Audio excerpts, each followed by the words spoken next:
Saudara-saudari terkasih, apakah saudara sudah memulai hari ini dengan penuh sukacita dan punya niat untuk berbuat baik meskipun kecil? Semoga Tuhan memberkati niat baik saudara. Saya baru saja hari Rabu kemarin memberikan rekoleksi untuk Dewan Paroki Harian saya. Dan saya merasa bahwa apa yang kami lalui itu pantas untuk di-sharingkan. Karena berkaitan dengan kepemimpinan di dalam gereja. Yang tidak sama dengan kepemimpinan di perusahaan atau menjadi manajer di tempat usaha kita. Dan itulah yang menjadi bekal bagi para DPH, tetapi juga bagi para pemimpin, baik di komunitas-komunitas maupun di lingkungan dan di wilayah. Karena memang tidak sama. Bedanya di mana? Bedanya ada pada prinsip dan juga cara menjalankan kepemimpinan di dalam gereja itu. Tuhan Yesus sendiri memberikan pedoman. Tuhan Yesus berkata kepada murid-muridnya, "Aku berkata kepadamu, sesungguhnya para pemimpin bangsa-bangsa memimpin rakyatnya dengan tangan besi, menjalankan kuasanya dengan keras.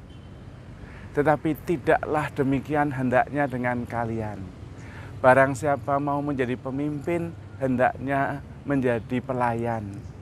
Yang paling memimpin harus paling melayani. Karena anak manusia sendiri datang bukan untuk dilayani, melainkan untuk melayani dan menyerahkan nyawanya menjadi tebusan banyak orang." Jelas sekali. Kepemimpinan di dalam gereja itu kepemimpinan yang dijalankan untuk melayani. Bapak Suci sendiri menamakan dirinya Servum Servorum Dei, pelayan hamba dari para hamba Allah. Lah kalau Bapak Suci saja hamba para hamba, lalu kita ini apa? Maka dalam kepemimpinan gereja harus ada kerendahan hati. Ada prinsip-prinsip juga yang harus dipegang dalam kepemimpinan di gereja. Baik DPH maupun lingkungan maupun komunitas-komunitas kategorial sama. Prinsip yang pertama adalah kesatuan. Hendaklah kalian bersatu, Yohanes 17. Supaya dunia tahu bahwa kalian adalah muridku, kata Tuhan Yesus. Yaitu ketika kalian bersatu. Maka ada prinsip indubium unitas. Indubium itu artinya kalau persoalannya itu masih bisa diperdebatkan, maka yang dimenangkan adalah kesatuan. Jangan benar salah. Waduh, kalau benar salah itu gawat. Nanti terjadi perpecahan, tidak bersatu. Dan benar salah itu tidak sungguh-sungguh objektif, dan karena itu tidak boleh diutamakan, tidak boleh. Contohnya, kalau Anda berdiri di depan saya, lalu saya menulis angka 9, saya akan bertanya, ini angka 9 atau angka 6? Anda berdiri di depan saya, pasti Anda bilang 6. Enggak, 9. Saya benar, tapi tidak berarti bahwa Anda salah. Anda benar, tidak berarti saya salah. Saya benar, Anda tidak salah, cuma berdiri dari disposisi atau posisi yang berbeda. Maka perlu empati dalam kepemimpinan. Kalau di dalam ME itu jelas sekali dikatakan. Prinsip utama adalah relasi, bukan prestasi. Prestasi itu benar, salah, baik, buruk. Nah, itu dalam ME tidak boleh. Yang penting adalah relasi. Makin akrab, makin dekat, makin utuh. Kalau dalam prinsip gereja disebut unitas kesatuan, indubium unitas. Maka perlu sekali yang namanya kepemimpinan berdasarkan dialog.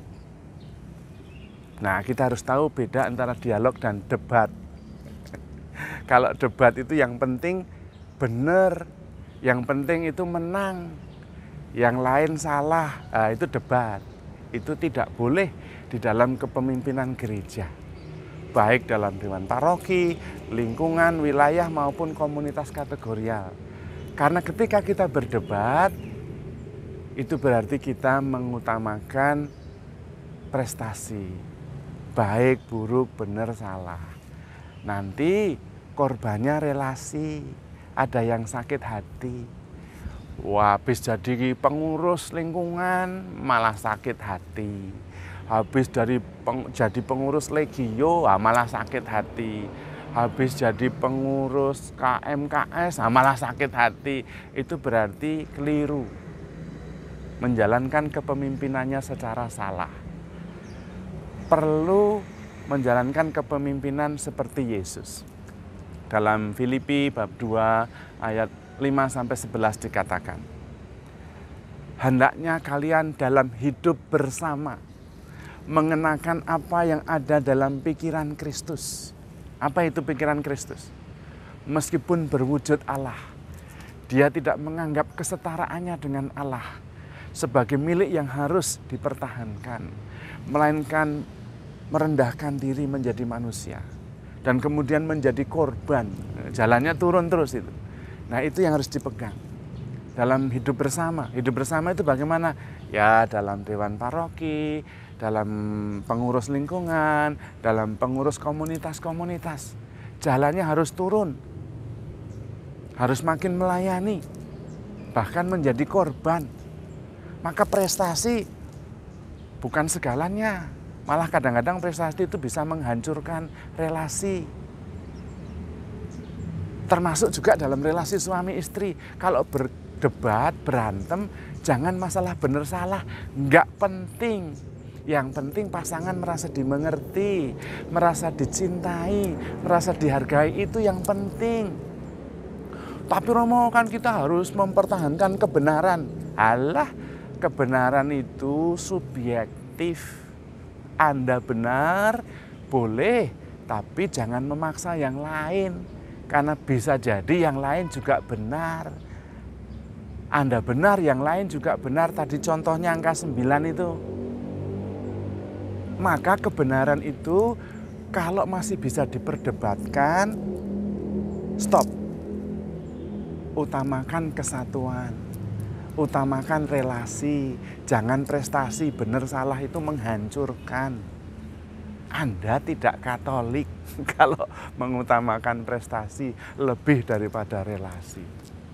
Persis dialog adalah menangkap perasaan saudara pasangan yang sedang berbicara.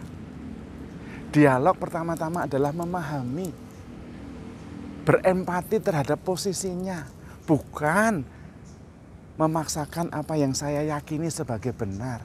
Bukan. Itu merusak, memecah belah, bukan murid Kristus. Kalau ada yang sakit hati, stop. Maka pemimpin yang baik adalah pemimpin yang sedikit bicara.